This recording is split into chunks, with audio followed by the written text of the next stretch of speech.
పాపభీతి లేని పామరత్వము బట్టి, దైవప్రీతి లేని దారి బట్టి, మానత్వం అడిగే మానవయందు విశ్వశాంతికిదియే విప్లవంబు. Because of the lack of fear for sin in human beings and lack of love for God, there is decline of morality in society, and that is the reason for the lack of peace in the world. It's very simple. This is all that is required to be done. Papa bhiti, daiva priti, sanghaniti. Papa bhiti is fear of sin, that if I do something wrong, it will not only harm me, it will harm everyone around me also. Papa bhiti, I shall not do that because it will not only harm me, it will harm everyone around me. Why should I do that? Not because police will come after me, not because I'll be jailed, not because there'll be a fire which will be lodged against me, but out of simply a sense of love and responsibility for all humanity. I am a part of this society and I must be responsible. And why? Because I love the humanity. I don't want to destroy each other. I want everybody to live in harmony and peace. Let all be healthy. Sarve bhavantu sukhinaha. Why? Because I believe that God is in all. And I am responsible and answerable to that God at the end about all that I have done, said and thought in my whole life. So Daiva Priti is the only source. Force will not work. And when these two are together, morality in the society, people following their own dharma. Dharma, morality, I am not even saying niti, I am saying dharma. Because niti is the outer reflection of the inner dharma. If your love is there in the heart, your policies will be full of love. Niti is but a set of codes or policies or a law. But dharma is the inner essence, who I am. And if I behave in accordance to my dharma, all my niti will be correct. Therefore, dharma, swadharma, swadharmo, nidhanashreya. Swadharme nidhanashreya means even if I have to follow my dharma and die, it is better that I die following my dharma than to not follow. That is the power of one's own dharma. One must do what is to be done. And what is to be done? Daiva priti, papa bhiti. Love God and fear sin. If all of the world just gets these 3 sentences right, there will be peace in the world. There won't be scientists creating weapons, warfares. There won't be politicians amassing wealth at the cost of the innocent people. There won't be industrialists, abusing the nature and the resources for the sake of gaining some money.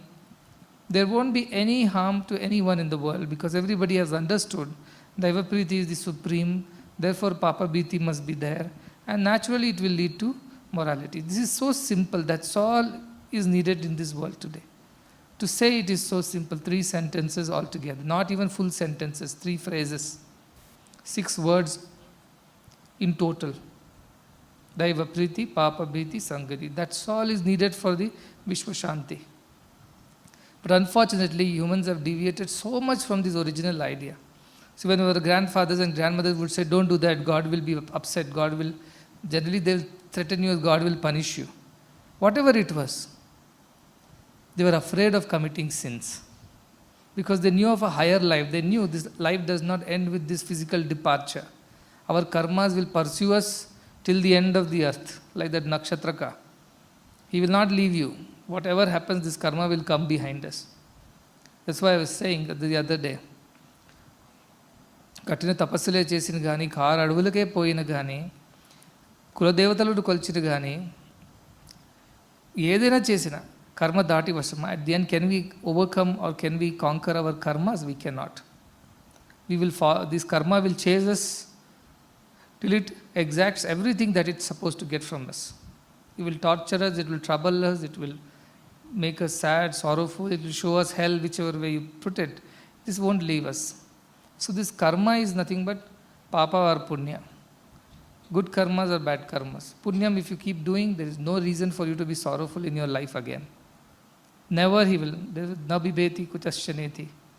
The one who knows, does no wrong, never has to fear anybody, never has to be afraid of anything. Never. Because we have never done wrong. Why should I be afraid? Suppose I have never made a mistake. I can put my head high and walk.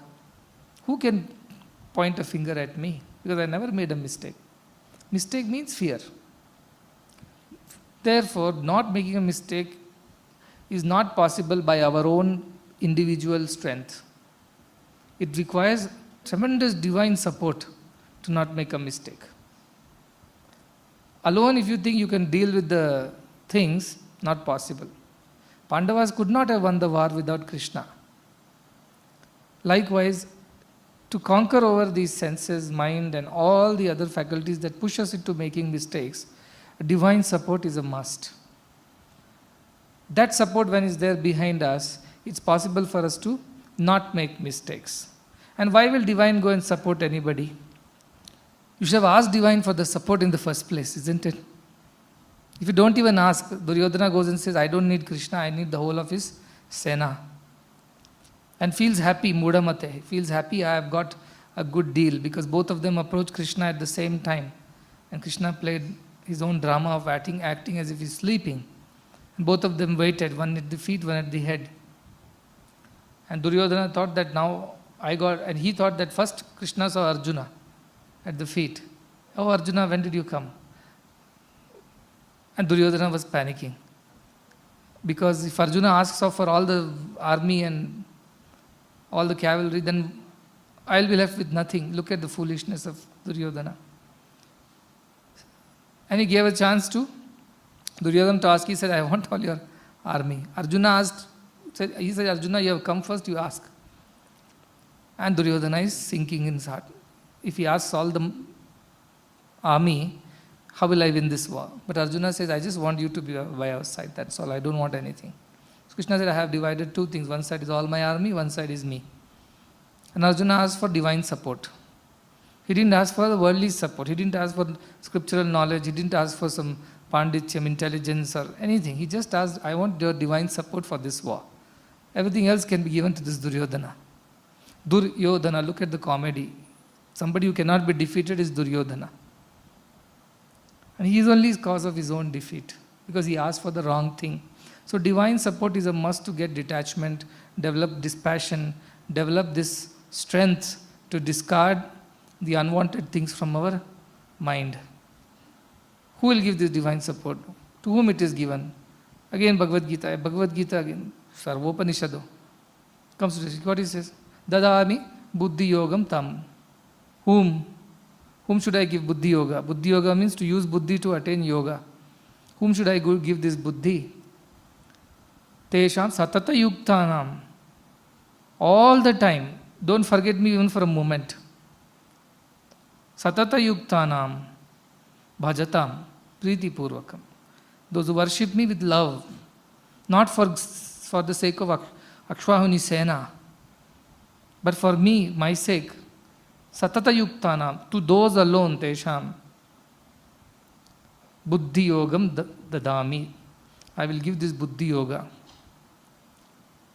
Others I will not give. He told very clearly. So I said yesterday, we've been discussing buddhi is must.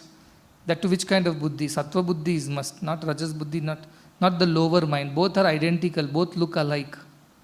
That again Krishna explains in Bhagavad Gita. Pravuttam cha nivuttam cha, kaya akaye, bhaya abhaye, bandham cha moksham cha, yo vetti. Sa satvika, buddhi satviki. That buddhi is satvaki, O Partha. That buddhi which can differentiate between all this, pravritti marga, nivritti marga. That which will bind us and that which will free us. The one which knows that. The one which knows karye, akarye. What should be done, what should not be done. The one which knows the difference between bhaye, abhaye. What will lead to fear? It means mistakes. And what will lead to fearlessness, which is truth. No mistake. What will lead to bandham? What will lead to moksham?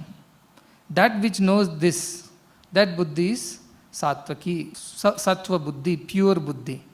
There are other buddhi also. Ya dharme, adharme ku dharme. What it says is that when you think adharma is dharma, that which teaches you that adharma is actually dharma. I told you yesterday the convincing will happen. Why should I not eat meat? In the past, people have eaten meat. That is also Brahman. This is also Brahman. Why should I not be given Vaishnavara is the same in all, should be able to digest. All kinds of excuse people give me. Why they should be allowed to do certain things. What kind of buddhi is that? Very clearly says, ayathavat, reverse way it tells you everything. It means it tells you wrongly. That is wrong buddhi. Those buddhis fall in the category of rajas and tamas. Rajas, what it does, it confuses you. It doesn't tell you as it's supposed to be. It tells you the wrong thing. That is the lower mind. And tamas, it tells you to do adharma. It doesn't even tell you wrongly. It says just do wrong. Don't even think of doing right. Viparitamcha. Everything it tells you opposite. That is the buddhi, which one? Tamo buddhi. So Rajo buddhi, at least, it is unable to differentiate between dharma and adharma. But Tamo buddhi, what it does, it simply tells you adharma is the right thing to do. Don't even bother about discriminating and thinking more. Just go ahead, murder. Just go ahead, do as you please. So these kind of buddhis are there in us. So we want good buddhi. How will we get good buddhi? Satata yuktanam, bhajatam. So continuously you have to remember God. God, give me the good buddhi, sad buddhi. Give me the right kind of discrimination, right kind of thinking, so that I am able to take the right decisions. I don't make a mistake. That is very important. That is what is at bhakti. Here it comes, bhakti becomes very important, because without bhakti it's not possible to get rid of bhakti. Our individual strength is not enough to deal with our minds. That whole, you have to command the entire divine power which is at your disposal. You have to call upon Krishna. Please come and do something about this. Otherwise this mind is going to destroy me. It convinces me somehow or the other that everything what I am doing is okay, it's perfect. Rajo buddhi I have. Sometimes it even convinces that wrong things are perfectly fine. It is okay. That kind of buddhi I should not have, Bhagavan. Make sure that my buddhi is discriminating and chooses sattva buddhi manayam. I am able to choose as it's supposed to be. Dharma, adharma, karya, bhaya, abhaya. Bandham, moksham, pravittam, nivrittam. I should be able to choose correctly. That prayer you should send out to God. Otherwise, by yourself, if you think you can achieve this and win the war, then you are like the foolish Duryodhana. Your name may be Duryodhana, will be Suyodhana you will be, because you can be killed easily by the senses and the mind. So you have to, that is what Kathopanishad Yama said, Preyo Shreyo, both will come in front of you. One is very pleasurable, nice and pleasant to the senses, quick and instant enjoyment. But eventually eternal sorrow it gives you. And the other one is that instantly, if you see in that moment, it may look like difficult, it may look painful. But eventually in the long term, that is what will keep us extremely happy. It has been told any number of times. Kathopanishad, it was told in a whole chapter. Bhagavad Gita, it was told in one small shloka. In Swami's, hardly 6 words. Yet it doesn't go inside people's head. Why? Because we are not serious about our spiritual progress. We are not serious about it. If we were serious, why would we not put efforts? If you are serious about passing the exams, should you not put efforts? If you are not serious, only you will laze around and think whatever comes, it's fine. And then come back and say, I am Samabuddhaya, whatever marks come does not matter, I am already in state of Samadhi. You were lamenting yesterday, there is no Jivan Mukta in your group of people. I have become Jivan Mukta, please acknowledge. I was thinking, I don't declare myself as Jivan Mukta. And here is somebody says that Swami, I have given all my controls to you and I am a Jivan Mukta now. Avigyatam vijanatam, vignatam avijanatam. The one who says, I know it, he does not know it.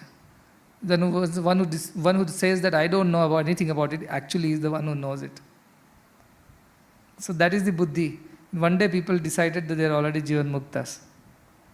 That is buddhi. How it can? That is the mind. How it can easily convince you, you know what, I have given up everything, I am here, I am doing some sadhana in there, I have already become Jivan Mukta.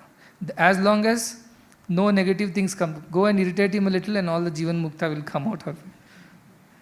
Irritate him a little bit. Go and say a thing or against what he or she thinks. or do anything which is against what is she. As long as you don't touch them, all will look angels. Scratch them, the beast comes out, as Vivekananda says. So this Jivan Mukti is not as straight as what it sounds like. I may make it sound very simple to encourage you that it is in yours, it is like a gooseberry on the palm, and it is easily achievable. Never say you can't. I will encourage you like this, because the moment examination, class starts, the teacher comes and puts a long face and says, it's a very, very difficult subject, I don't know how many are going to pass. What kind of teacher is that? So he will tell it's very easy, you should put efforts, I will explain to you, you put efforts, we will pass. All of you will get good marks. Some courage you develop, some kind of a motivation. So that is why God will come and motivate you again and again. So Krishna says that what have you to do? Buddhi yogam upashritam. This buddhi yoga, you upasana, you follow that. Buddhi yogam. How do I follow this buddhi yogam? Why? What will I get out of this buddhi yogam? Krishna only says, mat chitta you will get. Your mind will get completely absorbed in me. Satatam bhava. Buddhi yogam upashritaha mat chitta satatam bhava. Continuously you will be able to absorb your mind in me. Now you will say, which is first, chicken comes first or egg comes first? Just now you told, the one who continuously thinks of me will be granted buddhi yoga. Now you are saying, the one who gets buddhi yoga only can think of me continuously. Which comes first? Which comes second? You may ask me like that. It's like asking which came first, chicken came first or egg came first? Which one came first? Truth is that it does not matter. If you develop continuous thinking, your buddhi will get sharpened. And if your buddhi gets sharpened by continuous thinking, you will continue to think continuously. Both are self-fulfilling. Both help each other. But what you can do, one shloka comes before buddhi yogam. It says, you should be a good devotee. Madchitta, madgata prana, bodhayanta parasparam. All the time talk about me. Let's not talk about unnecessary things. Bodhayanta, about God you talk, about good things you talk. Keep satsanga. Kathayantischa mam nityam tushyanti cha ramanti cha. Talk about me, think about me, discuss about me, so that your mind is at least forcibly put on me. On its own, it won't want to go. But because I came to satsang, what choice do you have other than think about God at this time? Because you came to the satsang, naturally you are listening to something good or thinking of something good. If you did not come to satsang, let's say you are sitting in your room, would you be thinking of God with the same intensity and attention now? Maybe some of you would be lying down sleeping, some of you might be eating, somebody would have gone for a nice walk, somebody would have been just lazing around doing nothing, and somebody might be engaging in something wrong too. But because you forced yourself into a satsang at this point in time, or came voluntarily, or came with joy and enthusiasm, whichever way, you came to a satsang, job done. Job done. Because, see, when Buddha's disciple one day sat in meditation and woke up, that's what Nitya Shanti told. And he said, I have got a great idea, understanding. What is it, Buddha asks? He said, I have understood that satsanga is half the job done. Half of it is done if you have satsanga. And Buddha said, no, satsanga is full job done. If you are in satsanga, it's the full thing, it's not just the half thing. It's not half, it's full. So push yourself into a satsanga. Kathayanti cha mam nityam tushyanti ramanti cha. Thinking of me, speaking about me, talking about me, that's the first step. Push yourself into satsanga. Satsangatve nissangatvam. Your mind gets agitated. A desire is trying to conquer you. It is so strong. Just leave the place. Run into some satsanga. Go get into the company of some people who can give you some noble thoughts and noble feelings at that time. Just run. Tyaja durjana sansargam. What is durjana? Our own mind, tamo mind is durjana. Run away, saying, I don't want this mind. That running away, if you don't do at that point of time, the mind will overpower you. Because it knows the trick. So that thing, the first response to the mind, how quick is the response? They say when we were telling the heart attack comes, the first 1 hour is the most crucial. If you don't treat the patient or don't bring him immediately to some kind of a first aid, the damage is done. After that 1 hour, you may put any number of efforts to revive the patient, you have lost the battle almost. For massive heart attack, the first 1 hour is so crucial. Whatever we do for the first 1 hour, it takes care. Like a baby is born, first 1 year is the most crucial. If you don't take care of the baby for the first 1 year, it can develop a lot of diseases, malnutrition or underdevelopment, lot of things can happen. So like that, the moment thought comes, the first response, that moment responding to it correctly using the sattva buddhi is very important. If you miss that response at that moment, damage is done. It's over. After that you cannot repair it. It's already done. So push yourself into satsanga. That way you will develop bhakti. You will think of God on a continuous basis. Nitya satata yuktam. You will think bhaja God. He will give you buddhi yoga. Buddhi yoga will give you a proper buddhi to discriminate and detach, and the strength that is required to come with it. You will be able to know which is the prayo marga, which is shreyo marga, and quickly take a decision. I will not go into the prayo marga, I will go to the shreyo marga. Pravritti, nivritti, immediately you will take a decision because you have God supporting you from behind, plus you have practiced it so many times. So in that way you will be able to conquer your mind and senses, and once the mind learns that it is incapable of fighting you, it will surrender. When will the enemy surrender? When you know that you are more powerful than the enemy. You have far bigger power at your disposal than the enemy has. So I have God with me, God's grace with me, God's support with me. That is the biggest power. How can a mind deal with it? It cannot. But to get God's grace to help you in that moment of crisis, you need to have bhakti and continuously think of God. And if you are unable to think of God all by yourself because your mind wanders, join satsanga. Find a way to be a part of satsanga, wherever, however possible. If nothing else, in your home 4 people are there. So all of you sit down. Let each talk about something good. Before sleeping, after you wake up. All those crucial times when you think your mind can deviate, convert those into satsanga times. So that is the idea, that you buddhi yoga or buddhi will not get sharpened unless you have satata bhakti, and that will come only with satata sangha, satsanga, continuous satsanga. You go back and look at your life, all the mistakes you have made is when you forgot God, either deliberately or otherwise. You forgot God, is then mistakes have happened. You never forgot God, there is no way you can make a mistake. How can there be darkness and sunshine both together? It's not possible. Go back and trace the root of the problem. When Chanakya was walking in the street, he was pricked by a thorn from a thorny bush. So he got very irritated and he removed the thorn, of course, but then he went to the nearby shop, bought some sugar or jaggery, as the case must be, and then he mixed it in water and came and poured it on the thorny bush. So Chanakya, the small boy, Chandragupta, who was there with, he got surprised. Why this man is doing this kind of things? Because Chanakya is a niti, yukti. He said, see, if I just pluck this tree out, which I can do, it will grow back again. I'm sure somebody in the past must have done that. But the roots did not come out. Some bit of roots, vasanas were there. That's why it grew back again and is again thorn. I put sugar water, syrup in it. Now ants will come, they'll eat it up from the roots. They'll finish it. They won't even leave this much of, because everything has become sweet in the plant. They'll finish it from the roots. Once for all, you're done. So that kind of a buddhi, not superficial, artificial on surface, but you should be going deep into the investigation where this thought is arising from me. Where did this thought come? I watched something like that. I read something like that. I met someone like that.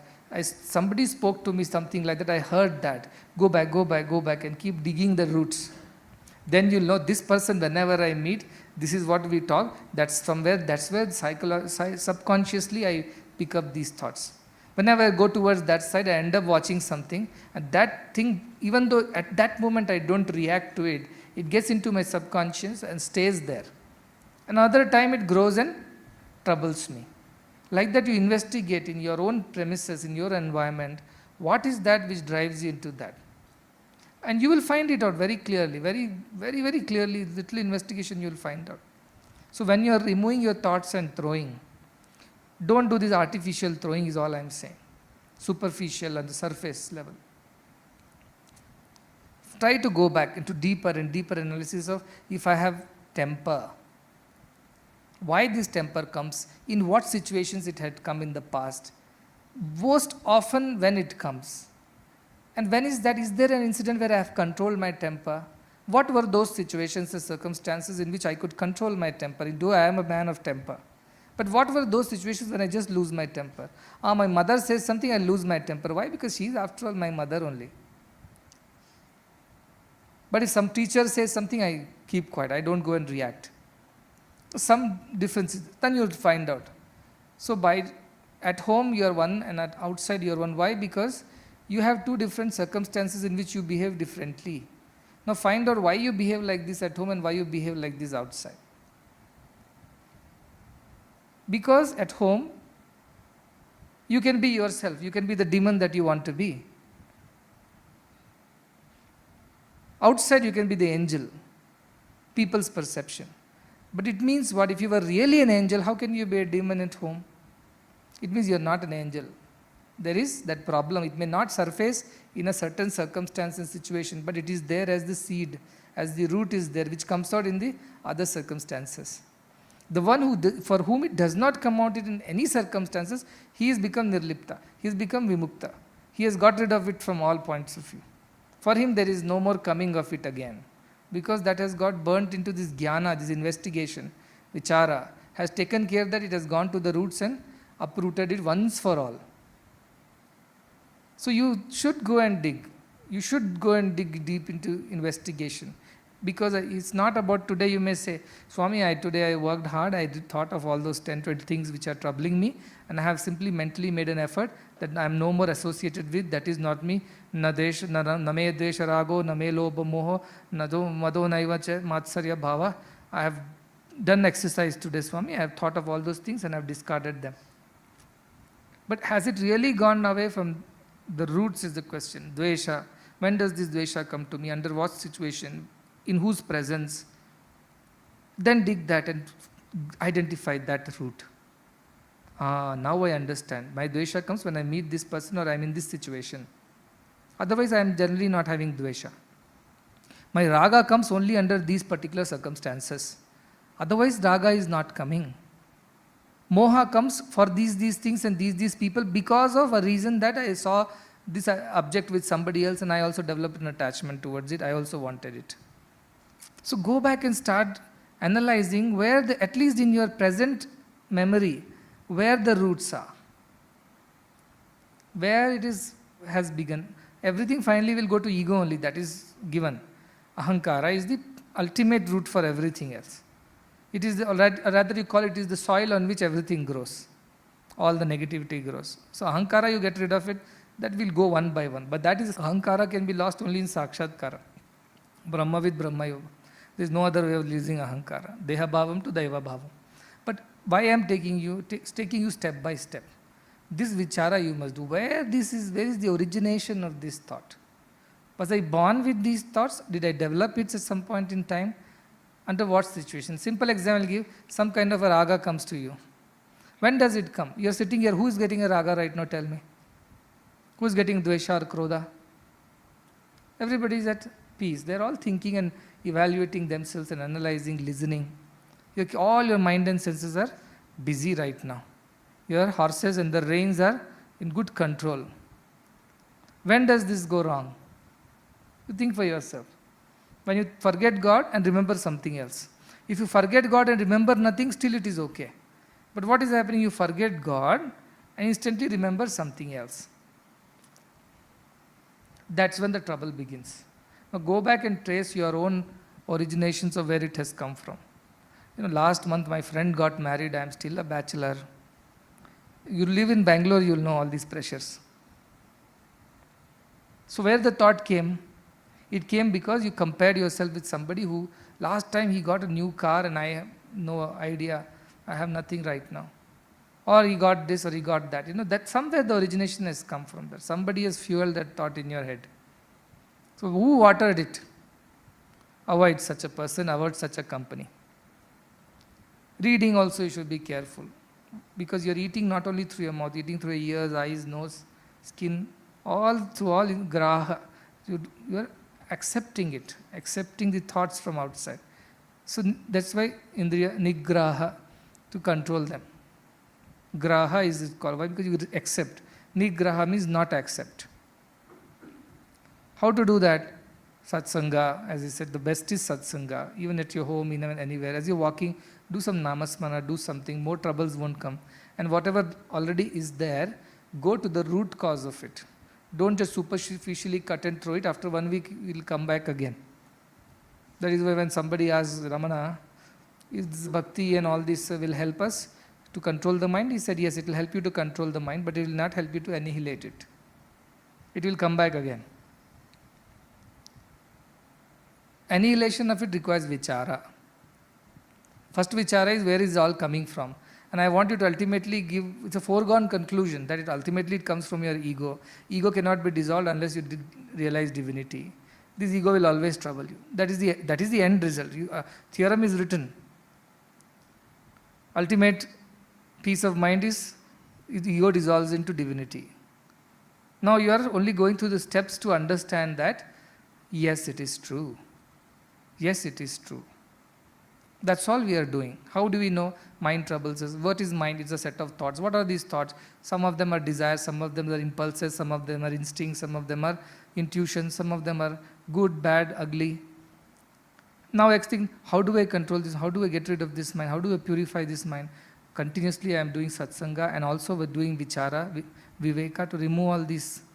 And now I'm using vairagya to get rid of it.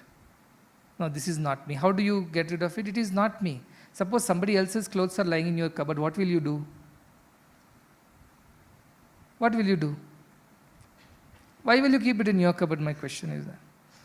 You give to Dhobi all your clothes. He always brings somebody's clothes back to you. What do? Doesn't matter, wear it. But it should fit you. It should fit you. Ladies, I'm not saying saris fit everybody, but boys, it's not same size, length, breadth. So what will you do? No, give back my clothes. This is somebody else's clothes. It doesn't fit me. It is not mine. Will you not return it immediately? Like that, return these thoughts immediately. The moment they enter, these are not my divine thoughts. These are not to be mine. I am not associated with this. These don't belong to me. So what if they got in and they've been staying for so long? Let me discard them because these are not in accordance with my divine nature. Keep reminding yourself, you are divine, you are divine, you are divine. This is not in accordance with my divine nature. Therefore, I must discard these thoughts. Those who are practicing will obviously face trouble. I am happy that you face trouble because that is how it will be. I am happy that you didn't come and say, Swami, don't worry, I have become a Jivan Mukta, I face no trouble at all. I have faced trouble. Some trouble I have faced. Good. You're supposed to face trouble. That's why I told you. If you don't face any trouble, it means the mind has again tricked you.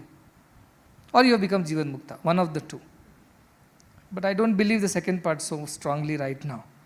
I will believe it after some time. But other part is because you have tried something and mind has tricked you, therefore you think you're not, like children, silent. The teacher turns that side, noise. Turn this side, silence. Have you seen that in classes? His head turns this side, absolute pin drop silence. Turn that side, full noise. Turn again, silence. Mind has tricked you that you are your illusion that it is all noisy, it was actually silent. That's how mind is, very, very clever. It's been created that way. The beauty of the mind is that that obstacle also has been created by Divine Himself, God Himself. And He told you, I'll give you a big bull. You tame it and you can do agriculture, you can do farming. It's very strong. You can't tame it, it will come and kill you. That's how God has given you this mind. You tame it, you train it, it becomes your good servant, you can do so much with it. You don't tame it, you don't train it, it will ruin you. It can be of great use to the person. He can plow the field, he can help harvesting, he can help in transporting, anything. But if the bull is not tamed, it is terrible. It will trouble you. Like I said, and senses are horses. If they're trained, you can do show jumping, you can travel long distance, it can carry your load. But the moment they are not trained, all these horses are going to be troublemakers. Everything. So this mind has to be tamed. Taming and training is the process going on. We found out what all things this mind gets agitated, restless with. Now we are taming, saying that no, don't go that side. Isn't it? So I was talking to Jairam, he said, you are a horse coach. Not a coach, but he is coordinator for the horse show jumping. We put 2 blinds to the horse. Do we put? Why? Because horse's eyes are on the side, not like us in the front. It can see on the sides. So it sees almost 300 degrees. Except back of his head, it sees everything. Now what happens when the horse is going on the road? It sees things on right, things on left, things ahead. It gets tensed. Like you are driving, if you're seeing ahead, it's fine. Suddenly you start seeing on the side and this side, you get tense, you get confused. So this horse gets confused and gets wild. So they put the blinds for the horse, and that's how it can focus on the show jumping, whatever the obstacles, and it can jump accordingly and go. Suppose we had opened, you would have seen 6th class CBSE, 7th class CBSE, 9th class, everybody around, it will get scared. There are too many people over here. You'll get confused, you'll get distracted. So you kept the blinds. So Viveka and Vairagya are the blinds. It will help you not to get distracted and focus on your goal and jump over. But this is possible only in satsanga. So keeping good company, keeping good thoughts, good books around you. By your bedside, keep 2 good books. For some reason in the mind, night you get up and some thought is troubling you. Anything, kama, krodha, lobha, loga, whatever, dvesha, mada. Pick up that book, open 2 pages and read 2 pages till your mind settles down. Close the book and keep it down and go to sleep. Can be done, isn't it? I'm not saying if you can do namasmarana, very good. Or meditate yourself to sleep again. Meditate yourself to sleep. Or do some namasmarana if possible. Or just get up from your place, walk around a bit and come back when your mind is more settled. Or keep a book or something next to you that you pick it up, read a few pages, distract the mind like a child has to be distracted when it is demanding things from the parents. That's how parents distract the child. I want ice cream now only. No, we'll get you next week we'll get you. No, I want now only. And starts crying and throwing tantrums, rolling on the floor. What does the mother do? Now where do you get ice cream in the middle of the night? Even if it's there, it should not be given, he'll fall sick. So what will the mother do? He'll distract it with some toy or some story. Okay, you listen to a story of a prince and of Treta Yuga, his name was Rama, this happened, that happened. Oh, I know this story, I don't want to listen, give me ice cream. Okay, did you hear the story of Krishna? I heard that story also. Last time I asked ice cream, you told me the same story. Okay, next time I will tell you the story of a Shirdi Baba. Oh, who is Shirdi Baba? No, he's a saint of Maharashtra, he came like that. Then new story, the child gets attentive. Isn't it? That's how you have to dissuade your mind. When the instincts are so strong, they don't want to leave you from their clutches.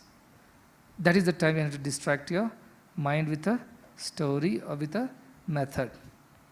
And you keep practicing. I'm not saying you'll gain your expertise in the very first day. That is in accordance to your Shraddha, you will gain.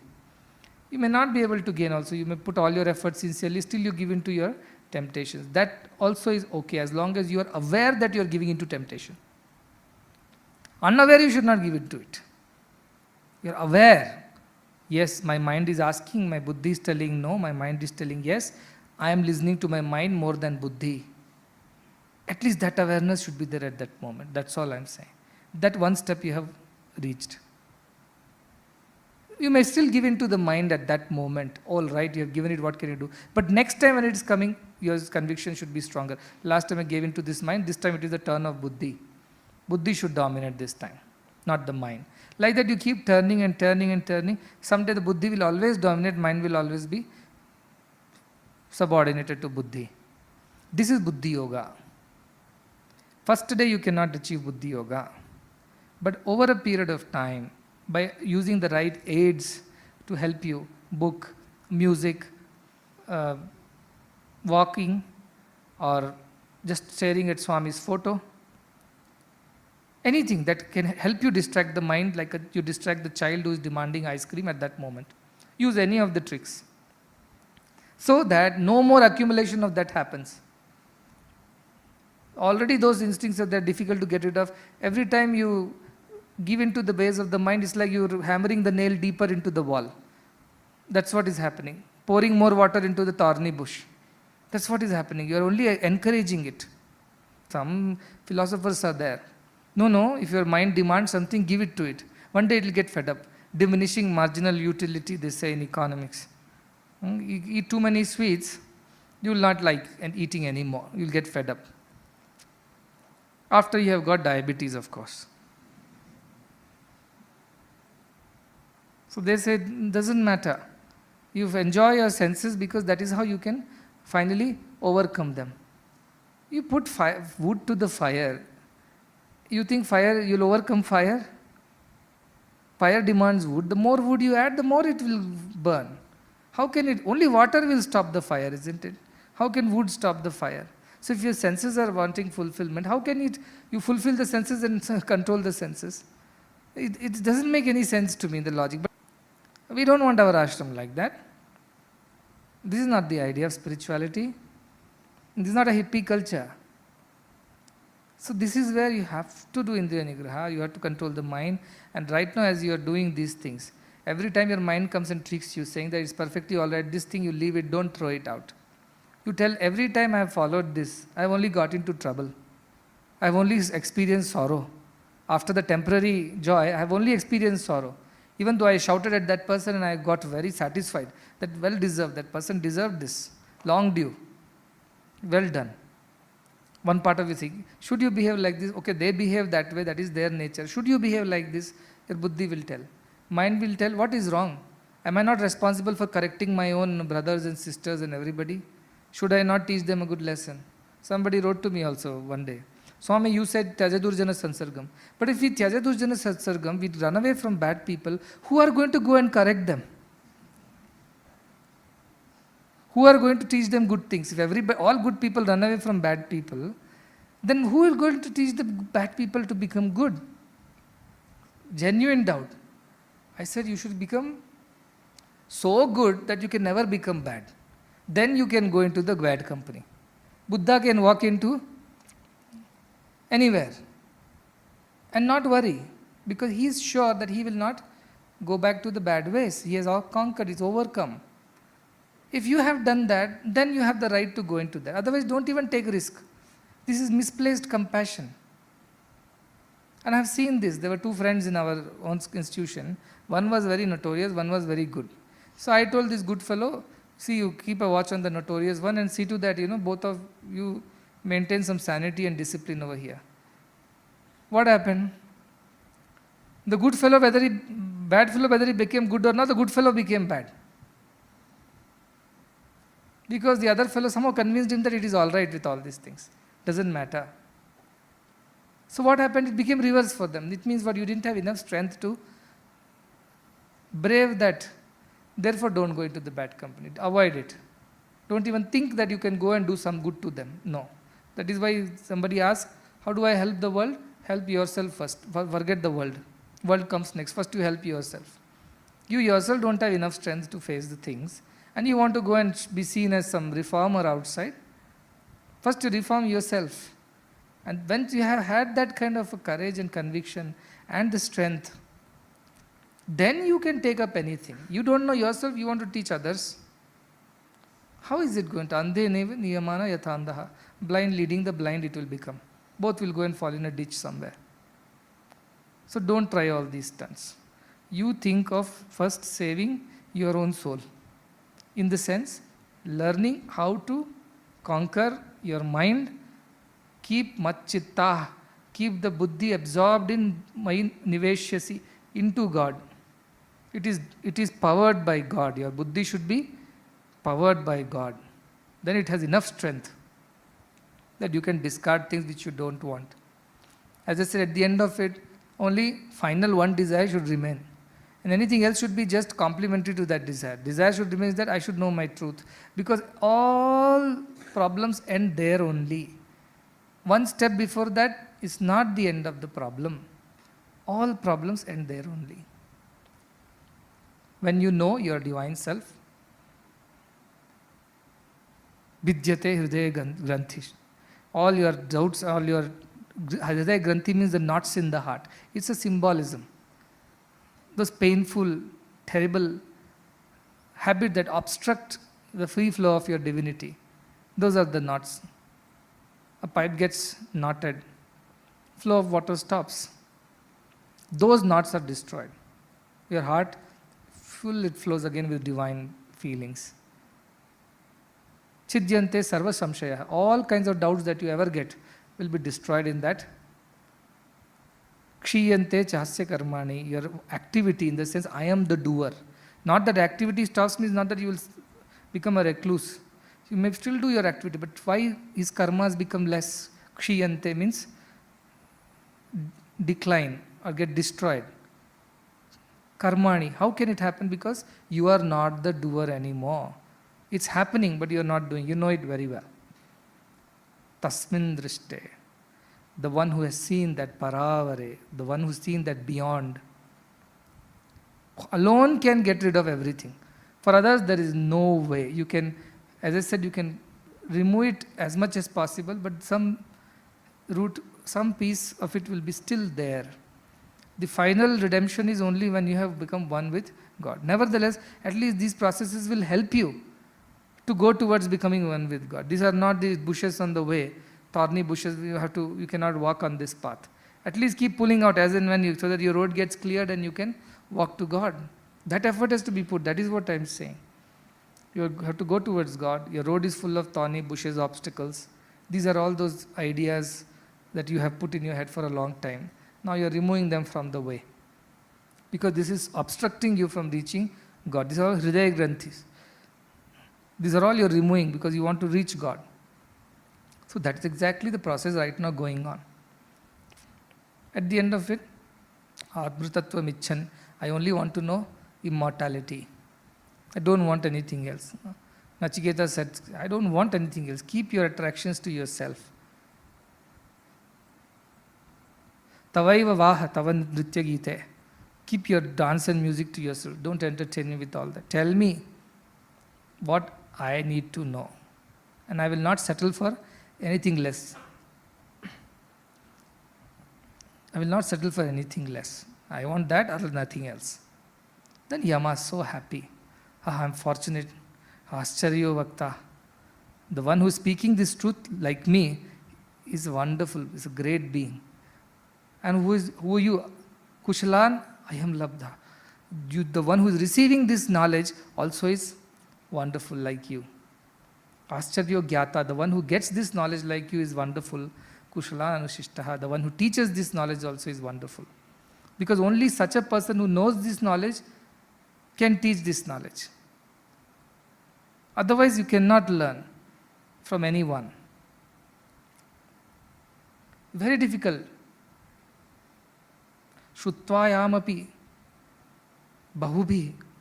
A neat number of times to listen to it. You cannot get it. Any number of times. When it is taught by the Ascharyo Vakta, the wonderful speaker, the wonderful teacher, but you are also a wonderful Ascharyo Jnata. Ascharyo, you are also great. I am also great. Both are equally great. Greatness in the sense equally earnest, equally keen.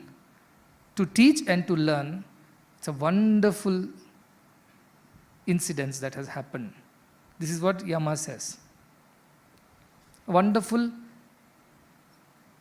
an opportunity has come our way. There is an Ascharyo Vakta, Ascharyo and Kushala Labdha. There is Ascharyo Gyata, Kushala Anushishta.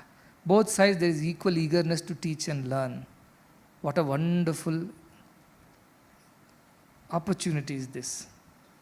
What a wonderful arrangement of circumstances is this. That is how Yama feels so happy having met Nachiketa, one deserving fellow who is not afraid of me, who is not tempted by my ideas, who is keen. I get this or I don't want anything else from you. I want that buddhi like Nachiketa. I don't want anybody else. If you are anybody else, I don't want you. You have to be Nachiketa or Nachiketi, whichever you call it. That clarity is what I require. Otherwise, Ascharyo Vakta, Akushala Labdha it will become. One-way traffic, it won't reach. Both are required. It will be a wastage of my speech. So please put that very, very sharp, clear focus. Thousands and thousands of times I have missed this. This time I am not going to miss it. This time I want to get it right. Because Ascharyo Vakta, the one who is speaking is a great personality. I must also become great. Ascharyo Gyata. I should also learn and become great. That kind of keen passion should be there. You may think, will the life become very boring after all of this exercise? I won't enjoy the food, I won't enjoy all this Nritya Gite. What will happen to me? Will it become one sad, long-faced, droopy-looking sannyasi? Will that is what is my fate at the end of this exercise? No. You'll be full of ananda. You'll be ever joyful. Even if your food is good, you're joyful. Food is not good, joyful. Things go your way, you're joyful. Things don't go your way, you are joyful. In every situation, you are joyful. That is what will happen to you. That is such an amazing gift of this effort. Lifelong of joy, permanent joy, ever increasing joy. Not the one which comes and goes, but comes and grows. That joy is yours. You'll continue to sing, you'll continue to act the way you have to do. You do everything with a clear awareness that all these things are being done as a part of my duty here. But I remain unaffected. That all is not me. I am the one who is watching all these being done. Drishya, Viveka. I watch myself sing. I watch myself eat. I watch myself sleep. I watch myself read. Like I watch this pillar or this pillow. That kind of discrimination will come. Yatratra mano yati tatra tatra samadhayaha. For such a person, wherever his mind goes, into any silliest small doubt of a 5th class, 6th class student you are clearing, to dealing with a huge trust issue, to developing some big building or buying a land, to dealing with your colleagues and elders, sarvatra samadhayaha. You'll always be in the state of samadhi, samabuddhi. So the end of buddhi yoga, the gift of buddhi yoga is samadhi, equal-mindedness. That is the gift of buddhi yoga, when you use the buddhi to attain this. And if you don't have any interest in this, nobody can help you. And I know some people are not interested in all this. They're very happy entertaining themselves. If we are singing bhajan, no, we are singing for Swami. What more do you need? Swami always said, if you sing for me, I will take care of everything. No, I didn't say that. I said, if you sing for me always, satatam, then I'll take care of you. Ananyas chintayanto mam. Tesham nityabhiyuktanam.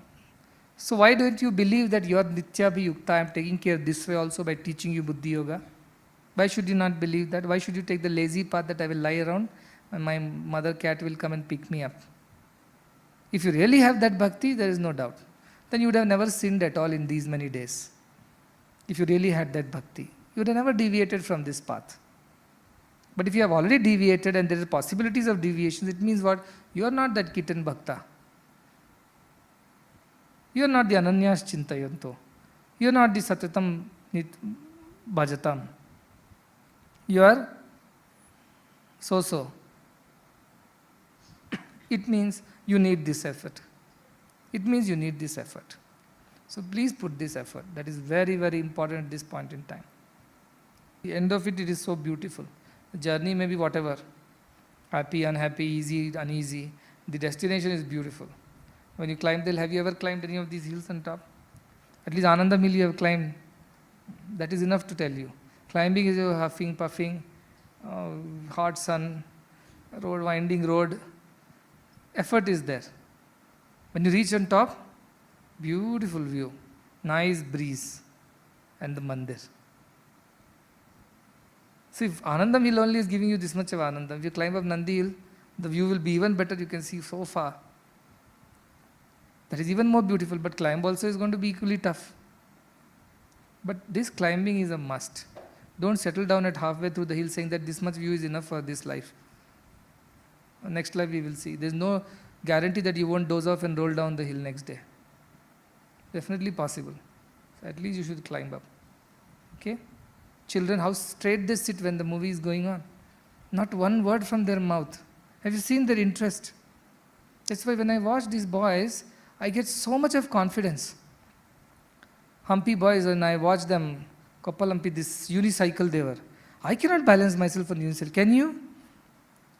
These boys, what focus, what concentration. He's only focusing on the unicycle.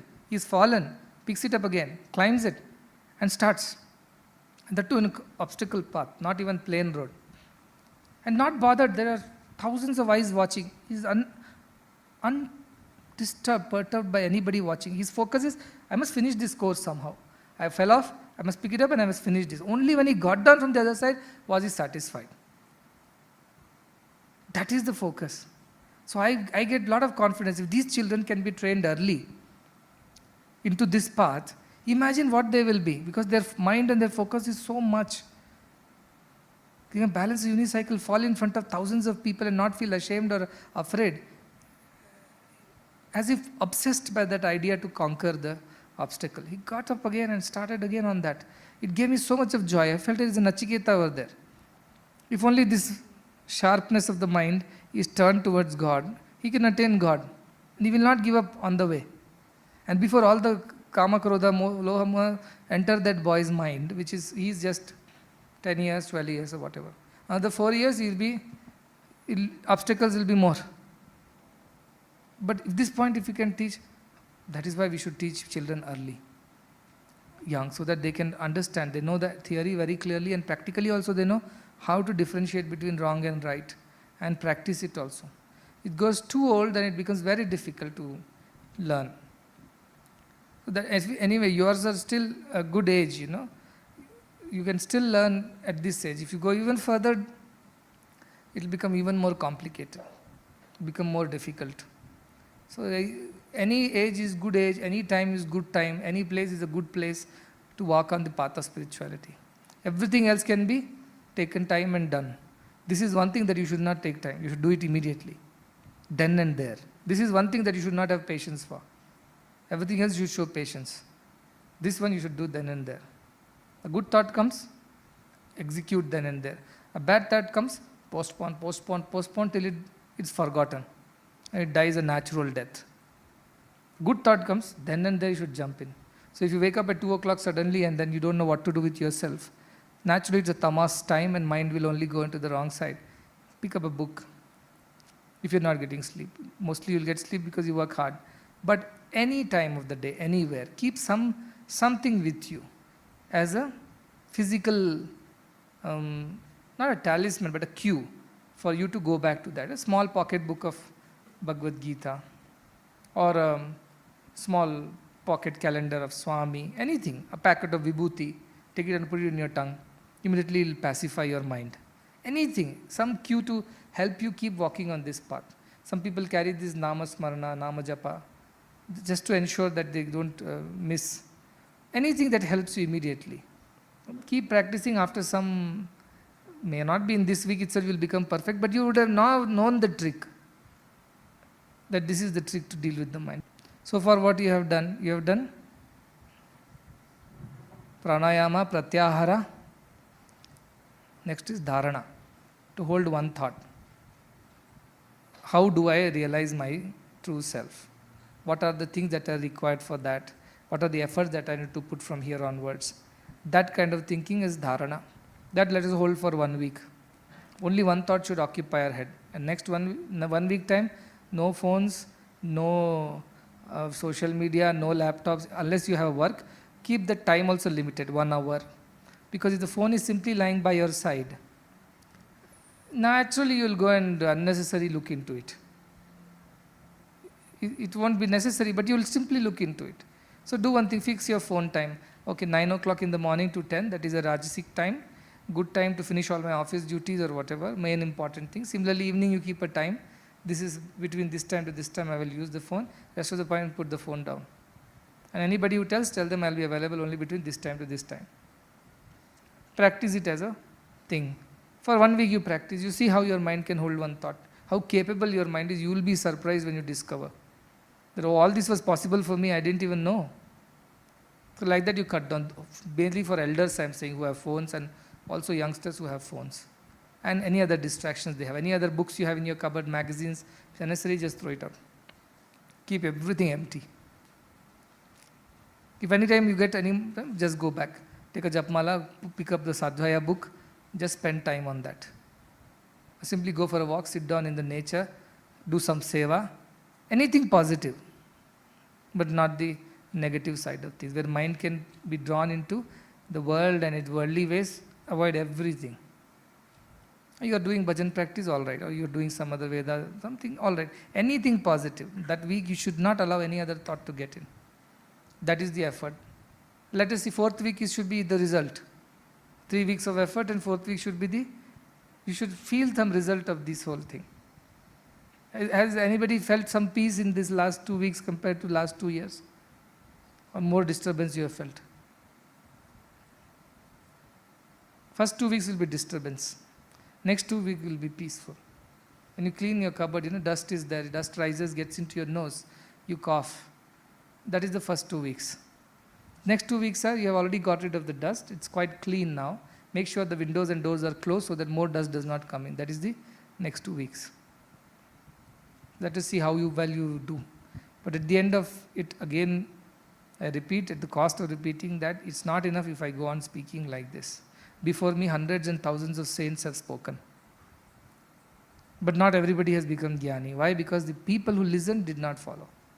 Speakers did what they were needed to do. The listeners did not do. So because of that, they lagged. Because of that, they could not achieve. So this time, it should not happen that way.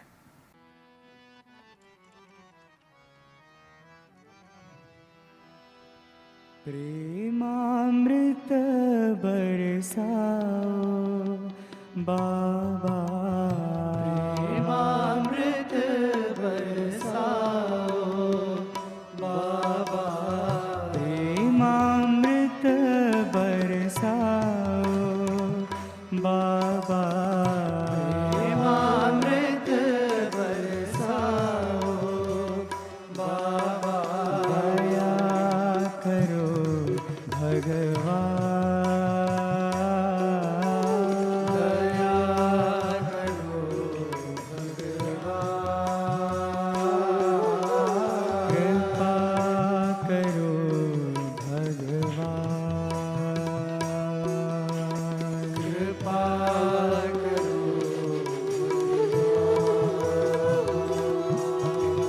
दया करो भगवान,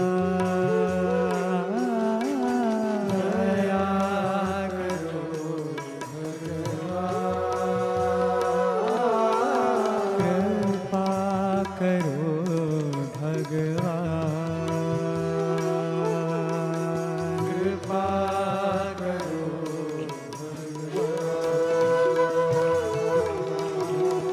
तुम्हारी दया बिन कैसा जीवन, तुम्हारी दया बिन कैसा जीवन, तुम्हारी दया बिन कैसा जीवन, तुम्हारी दया बिन कैसा जीवन, रोम रोम में बसने वाले राम, रोम में बसने वाले राम, रोम रोम में बसने वाले राम, रोम रोम में बसने वाले राम, जनन मरण से पार उतारो, जनन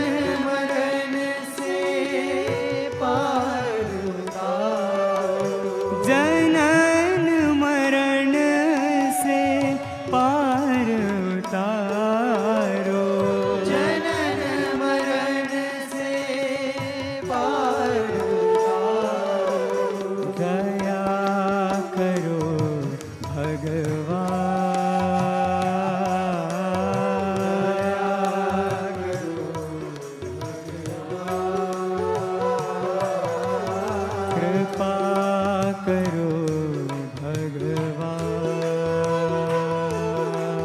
कृपा करो,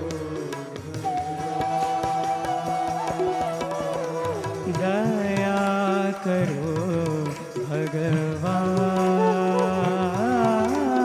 दया करो भगवान, कृपा करो भगवान, कृपा करो,